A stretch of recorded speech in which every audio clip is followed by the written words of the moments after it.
Hello everyone, it's Jamal Thomas. Welcome to the Progressive Soapbox. Hope everyone is doing okay. This is going to be the last show for today. I am dead tired. I've been in bed. But I wanted to do this one because I've wanted to see this one myself. So I figured if I wanted to watch it, let's just watch it with my audience. I used to do this all the time. Where I would watch something with my audience, meaning not watching it until I watch it with my audience. So I'm going to go through the debate with Representative Crowley, Joseph Crowley, and Alexandra Ocasio-Cortez. I've been practicing my Scottish R, and I know she's not Scottish, but this is a power grab. Screwed up. Power grab.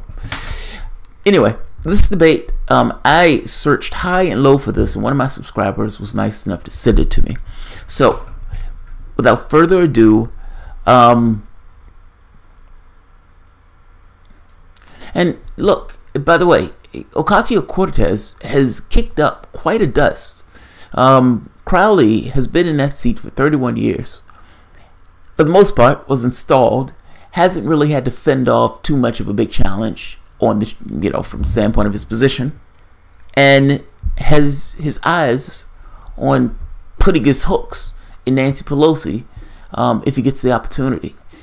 So taking him down would be massive. And the fact that this young woman has been able to put this much of a fight, she should be commended. I've heard good things about this debate from her, and so I haven't read anything on it. I've intentionally avoided reading anything on it, but I have seen people tweet that she's done a good job. So she did a good job. So let's take a look at the debate. They break this up in a few parts. I'm just going to let it all play out.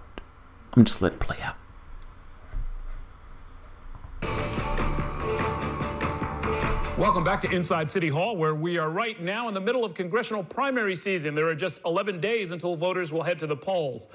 Our debate dance card is packed. Tonight we've got another primary debate. This one is a Democratic debate for New York's 14th congressional district.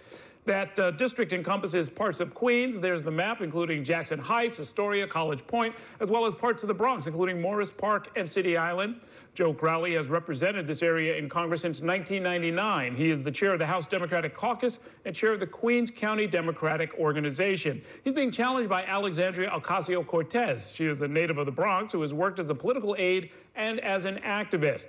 Now, here are tonight's rules. Each candidate will deliver a 45-second opening statement, the order of which was selected at random via coin toss earlier today. Candidates will have a maximum of 60 seconds to respond to questions, and there will be an opportunity for rebuttals.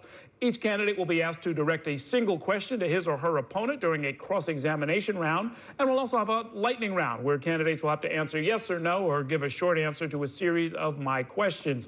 For those of you at home, you can weigh in on Twitter using the hashtags NY1Politics and NY14. Thank you both for being here. Very good to see you. Let's begin with opening statements. We start with Alexandria Ocasio-Cortez. Thank you, Errol. Buenas tardes.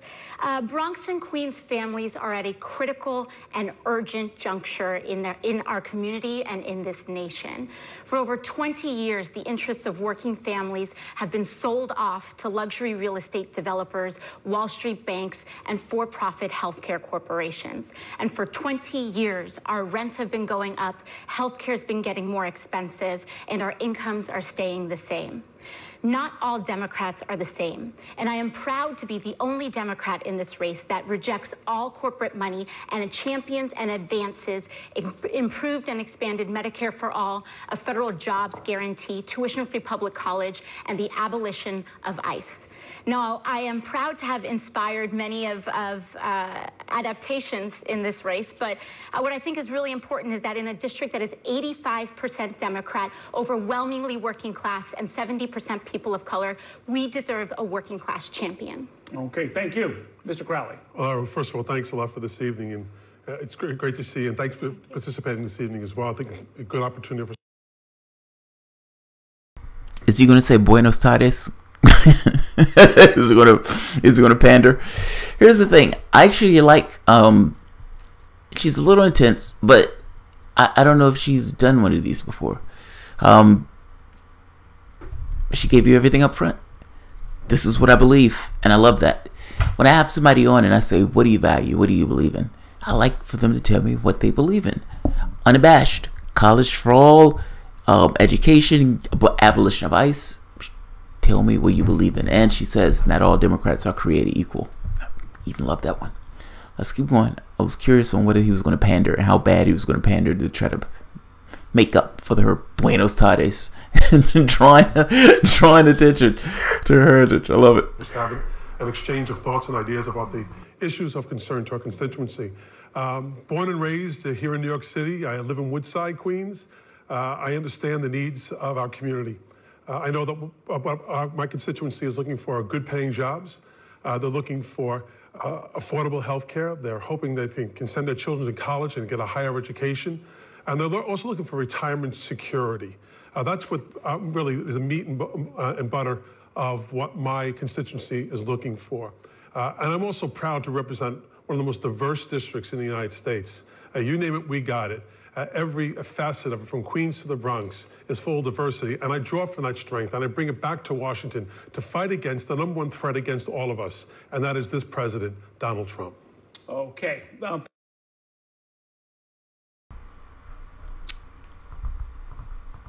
Hers was better.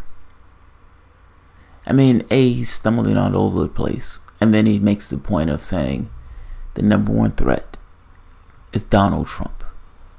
Don't pay attention to anything else. Pay attention to Trump. He's doubling down on the strategy that Hillary Clinton doubled down on, that Mark Sanford doubled down on. That may work in some districts. Will it work in this particular district? I don't know. I would say I'd like somebody to tell me what they believe. And you telling me about Trump, it's not helping. Let's keep going. Thank you both. I want to put my first question to you, Mr. Crowley.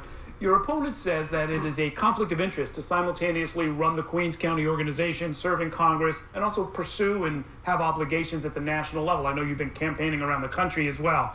And she has called on you to resign as party chairman. Does she have a point to the extent that, as county leader, you have a lot to say about who gets on and off the ballot without a fight, who gets help with petitions, who gets legal challenges, and so forth? I'm very proud of my record of electing progressive Democrats in Queens County, whether it's in the judiciary or in elective office. Virtually every person in Queens County is a Democrat, in no small part because of my efforts. I've also moved to diversify that representation as well. The first Asian American ever elected on the East Coast to the United States House of Representatives, Grace Mang. I helped get her elected. When it comes to Francisco Moya, the first Ecuadorian ever elected to the state. At which point did this become just about... This is aggravating me. I'm sorry, this is aggravating me. At which point did the entirety of getting somebody in office boil down to what their skin color was? I got this guy who's an Ecuadorian in office. I got this other person who was Asian in office. Yes, I've been putting minorities in office. I get that, but you understand that there's a little bit more to putting somebody in office than the content of their skin, right? I mean, certainly there has to be more to it than just the guy is an Ecuadorian. But let's keep going. They're lavishing an identity. I suspect he's doing this because he feels like he needs to rebuff her identity. The only thing she said was Buenos Aires. So you done flipped off telling about all the people of different racial backgrounds that you put in office. Jesus Christ. Legislature and now to the city council, I helped him get elected. When it comes to Ron Kim, the first Korean American ever elected to the state legislature, I helped elect Ron Kim, and a myriad of others, from African Americans to Latinos to Asians. I'm very proud of that, and I'm also very proud of the work that I do nationally.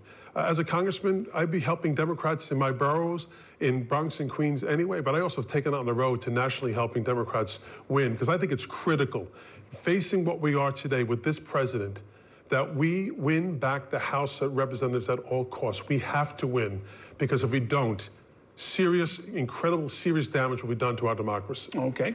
Well, I gotta be honest, I don't understand why this attack works. I mean, yes, we have to win, but we don't have to win with you, buddy. I mean, the argument that she's making is more straightforward of, this guy's been here for 30 years. Has your life gotten materially better? I am pushing for something that's fundamentally different than what he's pushing for. Now, he comes on and says, Donald Trump is an existential threat, and we need to take back the House at all costs.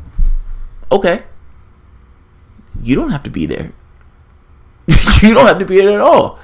This is what the point I'm making with this argument of everything boiling down to Trump. It's like, yeah, dude, you don't have to be there. She can take your place and still win the House, right? Well, I just think it's completely inappropriate to be chairman of a local Democratic Party. Imagine if Hillary Clinton or Bernie Sanders was the chairman of the national DNC while responsible for their own endorsement and the endorsement of others. Moreover, this is not just about diversity and race, but this is about class. And what we just saw in the 82nd Street rezoning, for example, City Councilman Moya approved overwhelming community protest, the introduction of a development that is going to displace working families, particularly immigrant families in these communities. This is being used as an arm to exert the influence of luxury real estate developers in New York City. Yes! Yes! Yes! This is an awesome answer. This is not about these identities. This is about class. And she used the word yes. Yes. The bourgeois. I said bourgeois. The proletariat is fighting back. I love this. I love that answer. He gets suckered in to believing that her main attribute is her race. Because he's a goddamn Democrat, and he believes that just because you put an Asian American in the spot, that person is going to represent Asian American interests just because he's Asian American. Or just because this person is black, they're going to represent the interests of African Americans. That's nonsense. That's utter nonsense. Yes, I want to see African Americans in positions. I want to see Asians in positions. I want to see all sorts of people in positions. But only if they're representing my interests. Just because their skin color is a particular tone doesn't necessarily mean they're representing my interests. The issue here is class. What she just said is damn straight and damn right. The issue here is class, not necessarily the individual ideals of race. For whatever reason, what's his name, has race all in his head, and he's wrapped up into it. She's nailed him on that point. Damn good job. I had a question for you. I saw an FEC filing indicating that you initially planned to run in the 15th district, not the 14th. The 15th is where the incumbent is Jose Serrano. What made you decide to change your mind? I live in the 14th, and so that I think is what's most important. I was born in the 14th district, and I think that this is the race that's most important. You know, we need to get corporate money out of politics, and Congressman Serrano is part of the Progressive Caucus, and I think he's doing a good job. Okay, let me Can I respond a bit on that? I'm also a progressive. I consider myself a very progressive congressman and a proud Democrat, first and foremost. But I will suggest about the project we talked about in the 82nd Street, and of the support of the community board, support of the local officials, and also the support of Melinda Katz, the borough president of Queens. Correct. And it is 100% affordable housing that's been built there as well. So I think to get involved in those local issues, you have to understand, and I understand very well 82nd Street. My offices are on 82nd Street. I know that community very, very well. But the community board did not vote in approval of this rezoning. I was there. I spoke out against it. And what we saw was an almost unanimous vote against the rezoning. What is it you don't like about the rezoning? Well, for first of all, the lease that they had signed with Target has basically a non-compete built into it. So it's going to displace every single small business in that block. The affordable housing is not sufficient. And I think many of us who actually live here in New York City understand that these affordable housing definitions are much higher than what the average New Yorker can actually afford. Okay, it's not the first time people have disagreed about what development should look like in a given area. She's right, by the way. I mean, I don't know the specific area that she's talking about, but having been to New York, I think it was, a few months ago, it haven't been a few months ago. One of the problems that they were having were similar problems that they were having in like California, where the real estate was so expensive it caused problems for people who tried to live there. I mean, you had cabbies who essentially said, I can't live in my own city. And same thing, not just cabbies, people in general often saying, I can't live in my own city. She may not necessarily be wrong. Just because Joe Crowley here thinks it's affordable doesn't necessarily mean that the people who are living there thinks it's affordable. Let's keep going. Let me ask you something, Mr. Crowley. Your opponent has criticized you for raising your kids in the Washington, D.C. area rather than in the district. What went into your decision to enroll your kids in Virginia schools? First of all, I'm a lifelong New York City resident. I was born and raised here, and I live in Woodside, Queens, and I'm very proud of my being born and raised and instilled with all the values that I've taken to Washington from Woodside and Queens from my parents. My dad was a police officer, my mom was an immigrant. And those are the values I take back, especially now, given what we're facing in this administration. When I think of the daily attacks that this president has made upon my constituents, whether it was going after them in terms of the Muslim ban, I was down at JFK Airport. I was there helping connect constituents with their lawyers, being the go-between between the border agents and making sure that people's rights were protected. It's because I know this community. I was born and raised here. I love the city. I've gone to school here. I went to college in New York City. This is my borough. Joe, I'm going to give you a piece of advice. You're losing this debate. I don't know what the rest of this debate looks like, but you're losing this debate. You are entirely focused on that woman's race.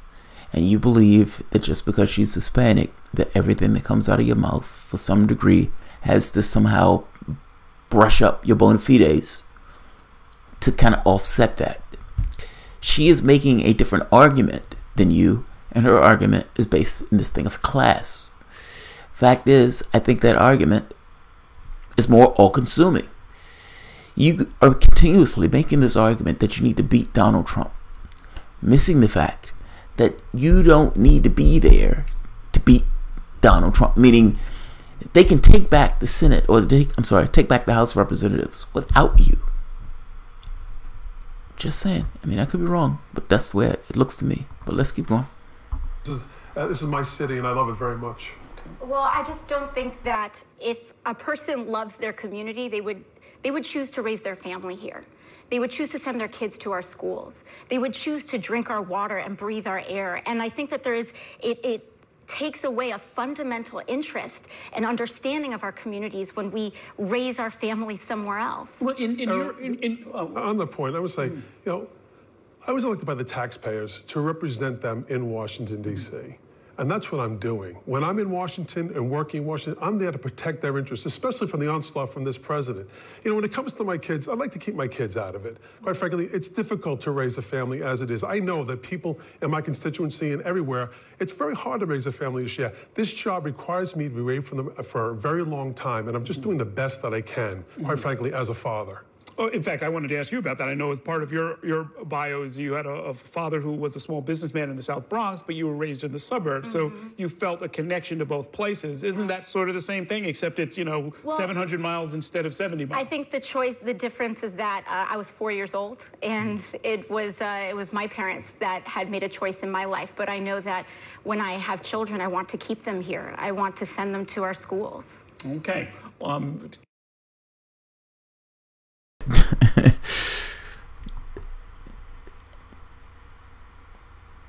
It's politics. Politics is theater. This is fake as fake can be. She does not care two shits about the fact that this guy has his kids raised in Washington, D.C. She is using any chair, any bat, any brick, any rock, any stone to hit him with. And part of me is like, oh, this is petty. But another part of me says, your job in this is to win. Period. I like it. She's a fighter. Let's keep it going. Candidates, stand by. We're going to take a short break. We'll continue this debate in just a minute. Stay with us.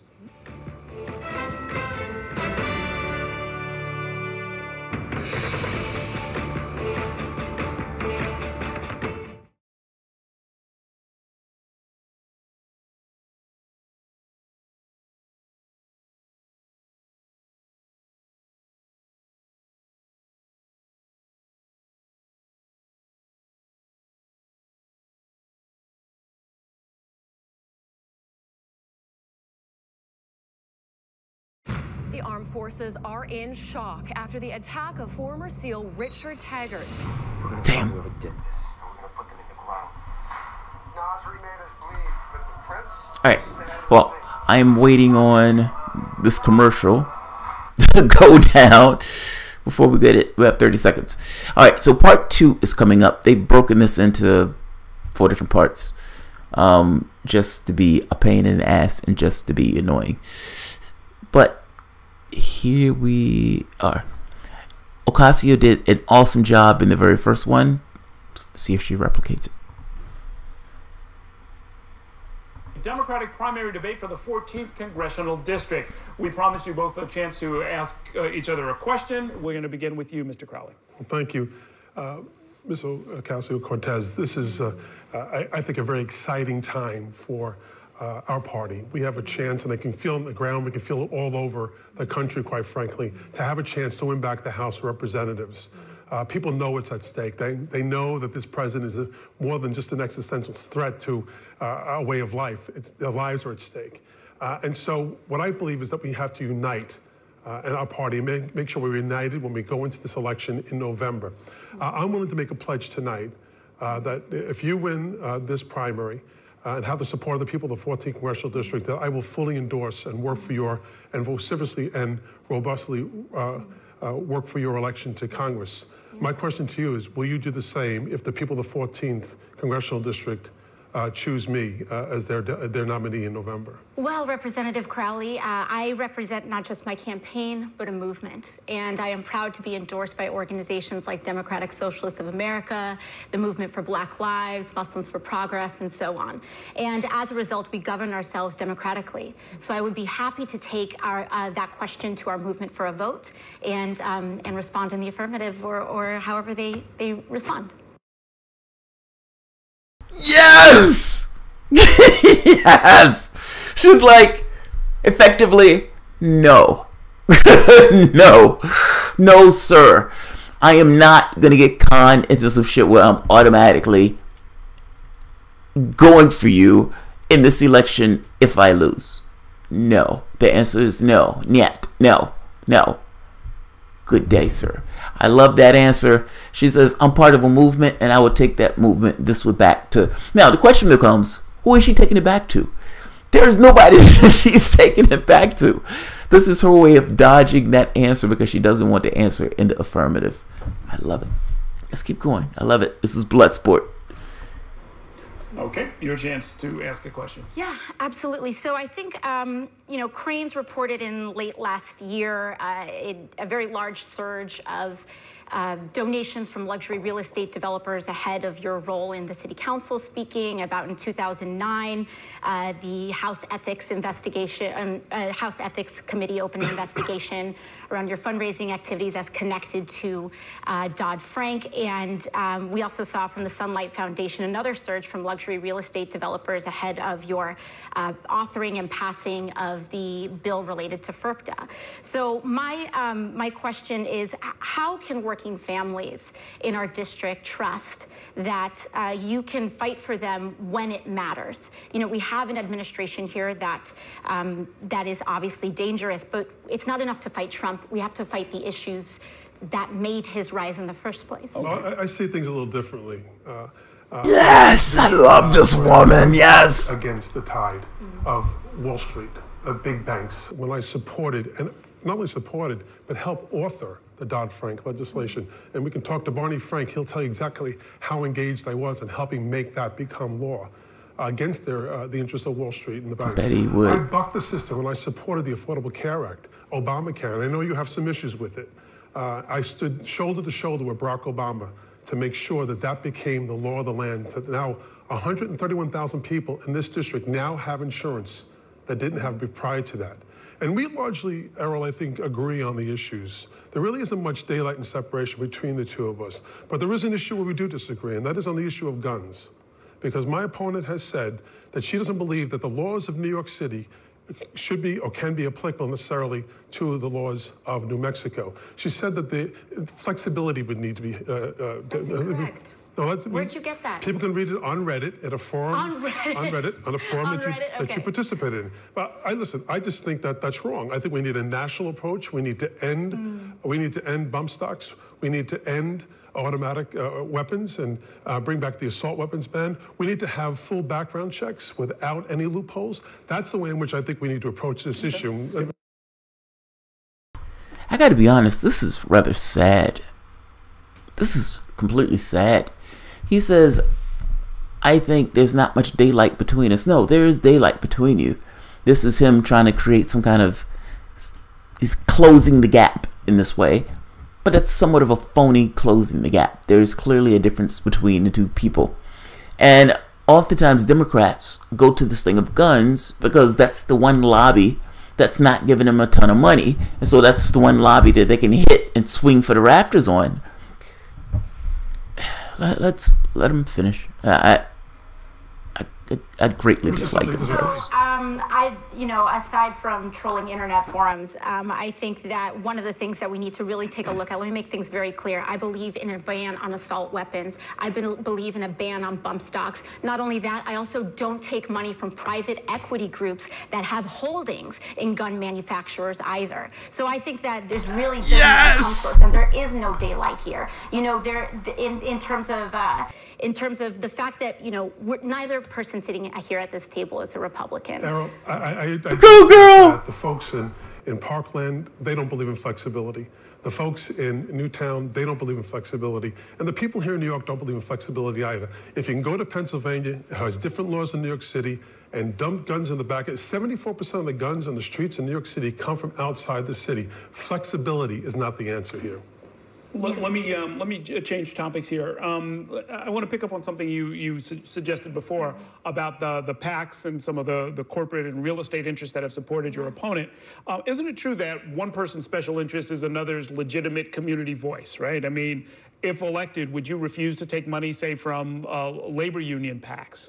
Well, I reject all corporate PACs. So what that means is corporations that lobby for their own special interests. But I have worked with political PACs in order to get things done when they are constituted by people. But corporations and corporate PACs are really the real problem. About 99% of my opponent's donations come from corporations, big money, and lobbyist groups, and 80% of all of my donations to my campaign are less than $200. God, I love this woman. She is amazing. I love this. Like, he is getting tagged from the left, like, repeatedly and like unabashedly. She's just hitting them over and over and over and over again. He's taking PAC money. He's taking PAC money. He's taking PAC money. And the beauty of this is, she's right. Essentially, because understand the logic that she's making here. Nobody's paying me. Any decision that I make it because the people who are giving me this money is essentially from my community. Or the people who are giving me this money are essentially people who have these particular values, not the other way around. Whereas this guy is taking all of this money and he's making decisions on the things that he's taking money for. So Bob is engaged in hotels. Bob is giving Joe Crowley money. And we're supposed to believe that Joe Crowley is some kind of independent, super virtuous person, that the money that he's getting is in no way affecting his behavior. Or that they're not giving him that money because they want to continue with a particular behavior. What happens if Joe Crowley stops voting their particular way? They're going to stop giving Joe Crowley that money. Does that create an incentive to keep Joe Crowley behaving the way Joe Crowley behaves on these particular issues? Yes, of course. And I'm saying Joe Crowley, but I'm saying this is just in general for the political landscape. When Republicans was taking money and they come out with the Trump's budget and says, pass this budget or else lose our phone numbers. Those are literally plutocrats threatening the political class that says we will stop bribing you if you don't pass this bill. That's mind-blowing, but that's our politics. Same thing with Democrats. When they told them to shut up about class, and then they said I called Nancy Pelosi and I called Chuck Schumer and I told them to shut up. talking about the term billionaire. What if the term billionaire is something that your democratically elected government needs to talk about? Do you really want these snarled plutocrats telling your politicians how they should behave and what's really in your best interest? Or do you want it to be the other way around with you? Put people in that office who works in your best interest.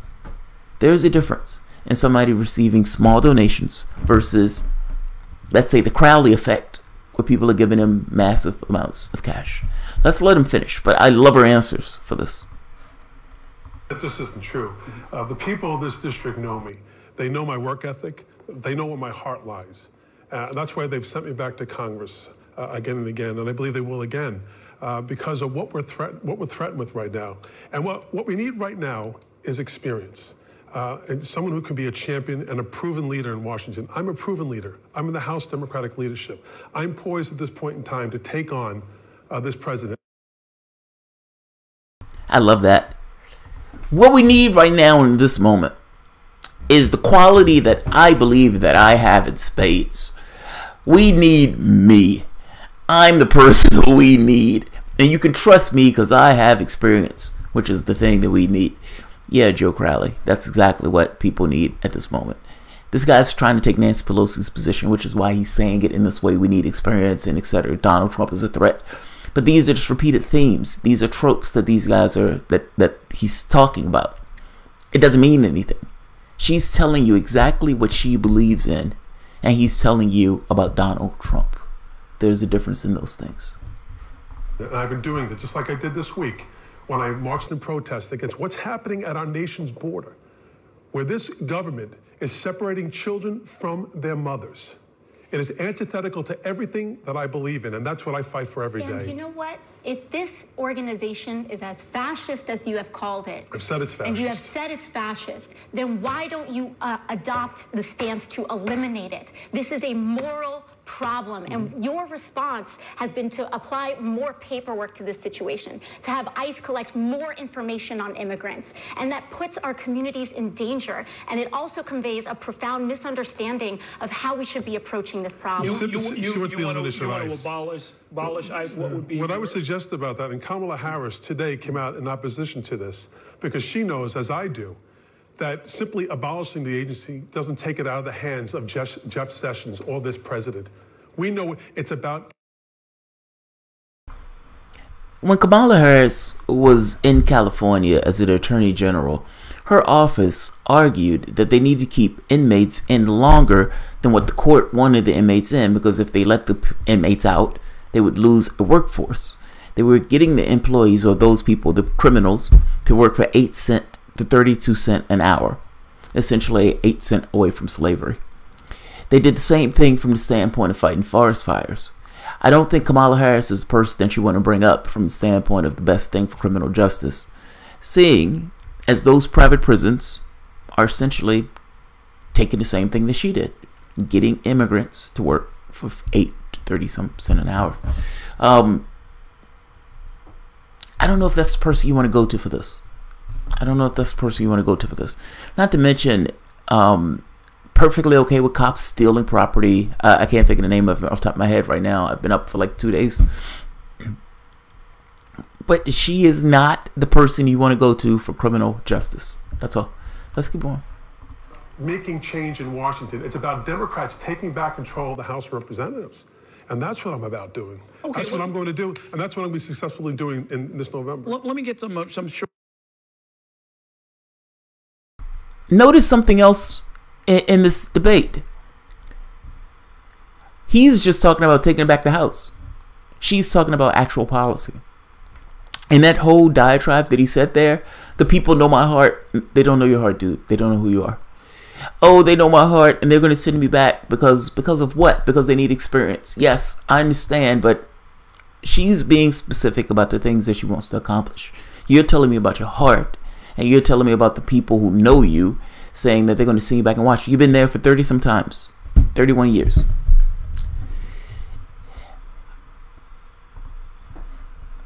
Just saying. Short question, just because I'm not entirely clear on where you're both at. Rikers Island is in your district. Do you support closing Rikers Island? Absolutely, in less than 10 years. I was the second elected official to call for it after my cousin Elizabeth called for it first. Okay. If elected, the first vote that you cast will be the most important one, which is for the leadership of the House of Representatives. Are you going to support Nancy Pelosi or somebody else? My intention is to support Nancy Pelosi. I want to see new options. I want to see what we have on the field. Okay. The federal government has taken over NYCHA, or has inserted a monitor. What should NYCHA do going forward?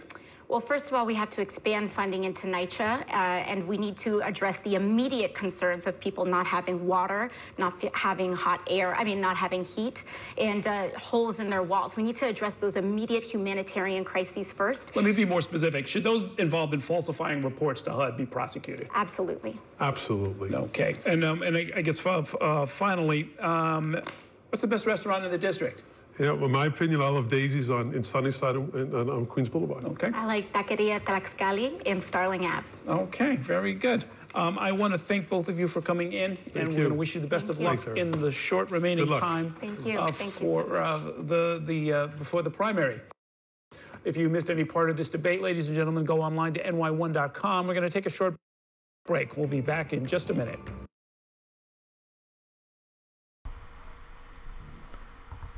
She did damn good. She did really good. Yeah, she did really good. I'm impressed. I like her answers because she didn't shy away from going after him, and his answers were horrid. Like, the only thing he could ever really talk about was, I'm Joe Crowley, they know my heart, and they're going to send me back. And she's like hitting him over and over and over again. I loved it. Absolutely loved it. Very good, but Ross Perot got 20% of the vote. Ross Perot is no Sanders, okay? You're a centrist Democrat, Joe. I'm not denigrating you by saying that. It just seems to be a fact. Yeah, right? He says, I'm a progressive, and I've seen progressives back before. And he's like, there's no daylight between us. And she snaps back at one point saying, yeah, there is daylight between us, and there's daylight between us on this particular issue. She's awesome. Absolutely awesome. I love it.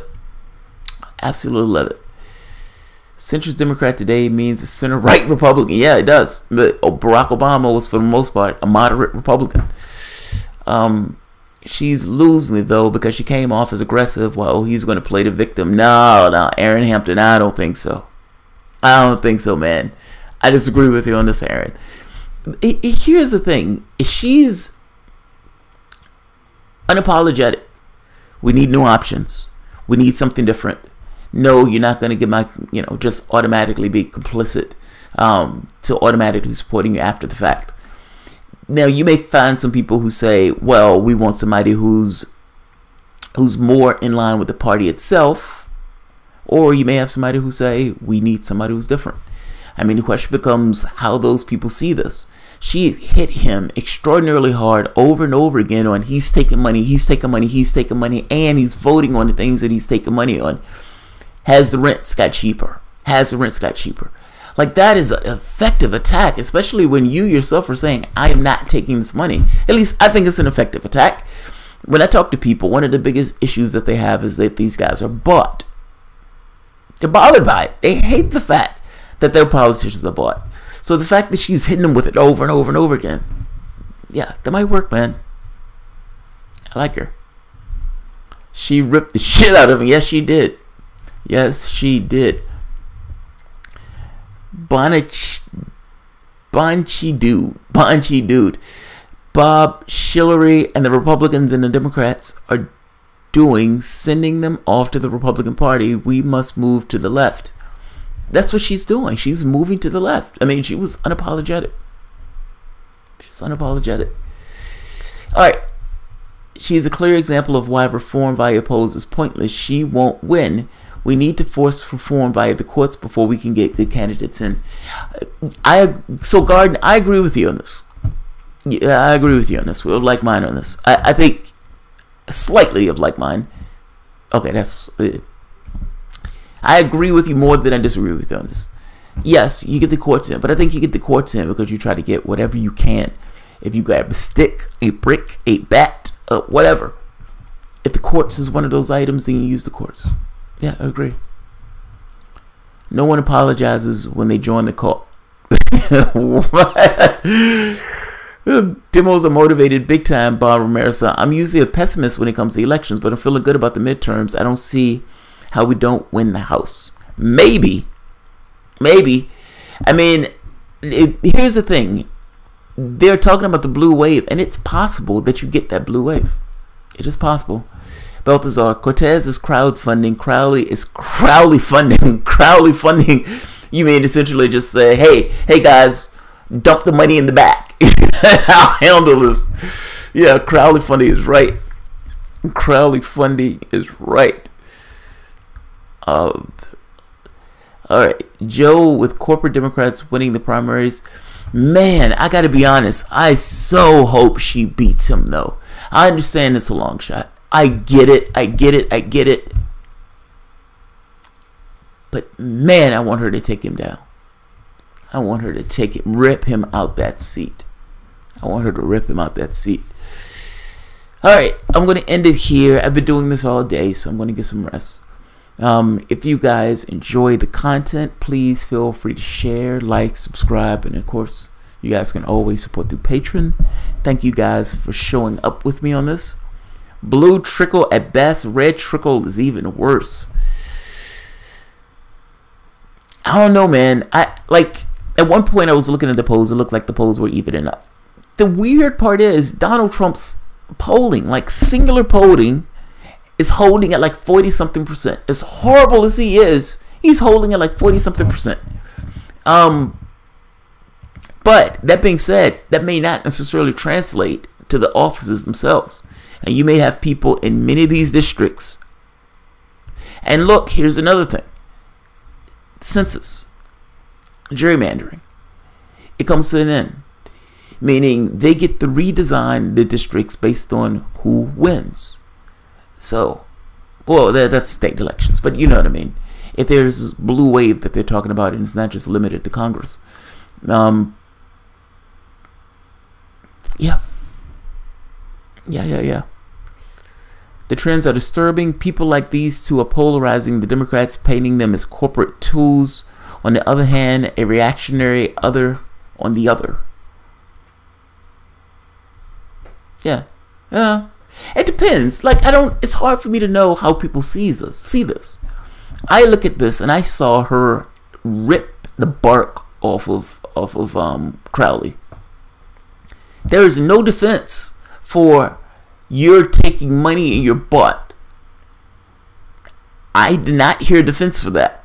I hear a defense of I'm experienced taking money, but I'm experienced and I need to go back to Washington because I think in my experience that you need somebody with experience like Joe Crowley, the one with experience. So you need to point me because I have experience. I mean, it's his argument here just seems like nonsense. Essentially, I'm Joe Crowley, the people know me. And she's like, these are the things that I'm supporting. And Joe Crowley is like, I have experience. And the people know my heart. Yeah, okay. Blue wave, it won't be. Maybe a blue trickle. If there's a red trickle, the United States has busted kidneys. I could see them not getting the House or the Senate. You know what's sad about that, Balthazar? I could see that too. If anybody can fuck it up, the Democratic Party can fuck it up.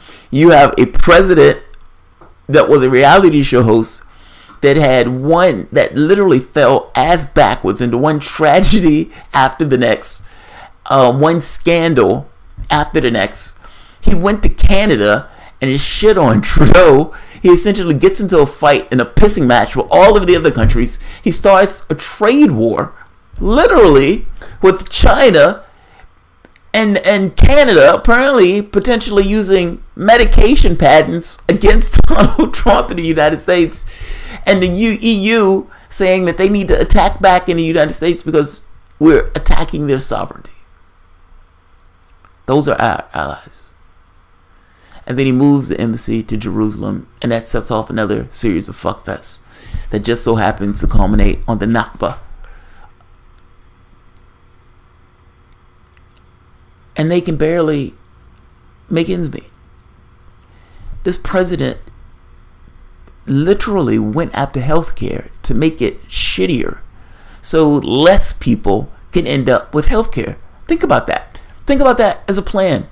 That you sit down and you say, you know what? We need to have less people with healthcare. That's what we need to do. Same president put tax cuts on the back of American workers with a bunch of people running around with this kind of false consciousness supporting the fact that he did that. Now, the tax cut for the American workers are going to go away. Meaning they're going to end up with debt from that tax burden. And at some point, they're probably going to go after Social Security and Medicare. Look, all I'm saying is, how on earth can you call yourself a lefty party and not run against that shit? And if the only thing you could talk about is Russia, then there's something wrong with you. If you're sitting on a debate stage and the only thing you could talk about is Donald Trump is an existential threat, then there's something wrong with you. She ripped the bark off of him. And I think she ripped the bark off of him because the things that she was saying made sense. This guy's voting on legislation after taking money from the places to which will be affected by the legislation. Do you really trust that the money that he's getting is not influencing his behavior? I didn't hear defense from Crowley.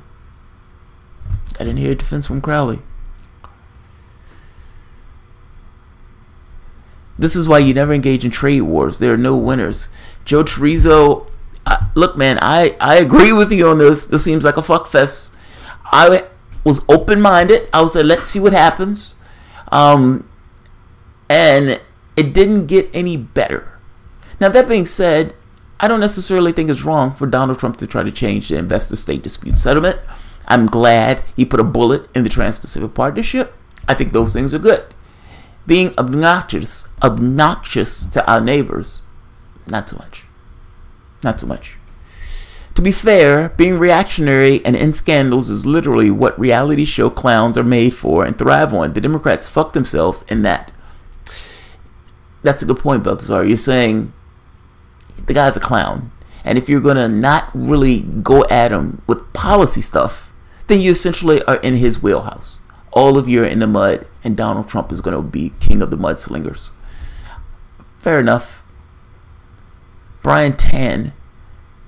Bonnie, you dude. Yes, that's one of the ways the two major parties have made it pretty much impossible for third parties to win the presidency. Well, at the point in which they stopped appearing on the debate stage when legal women voters lost the rights to hold the elections, well, at that point, all bets were off. You had the parties themselves who could literally dictate who ended up on stage. And guess what the parties won't do? Allow a third party person to end up on stage. They say you need 15%. Well, how do you get 15% if nobody knows who you are? This shit is rigged. This shit is absolutely rigged. So, alright guys, I'm going to end this here. I'm going to pass out. Thank you all for showing up. I am supposed to be doing a show with Kelly tonight. I don't know how long I'm going to do that show because I've been up for some ridiculous amount of time. But I will be there tonight. Taking down Trump and scandal is like trying to drown a shark under water is what he lives in. It's like talking about drained in the swamp. He lives in a swamp. He's one of those goddamn alligators. It's like we're trying to drown this. We're trying to drown the shark. Why doesn't he die? And that shark just keeps wiggling on. Yeah. That does seem to be the case. Alright guys. If you enjoy the content, please feel free to share, like, subscribe. And of course, you guys can always support the patron. Alexandra Ocasio-Cortez. Damn, I'm trying to roll my R's. Good job. Absolutely good job. If you haven't heard from anyone else, and I'm pretty sure you have heard it from other people, damn good job. You ripped the bark off of Joseph Crowley. I'll leave it here. Thanks, guys.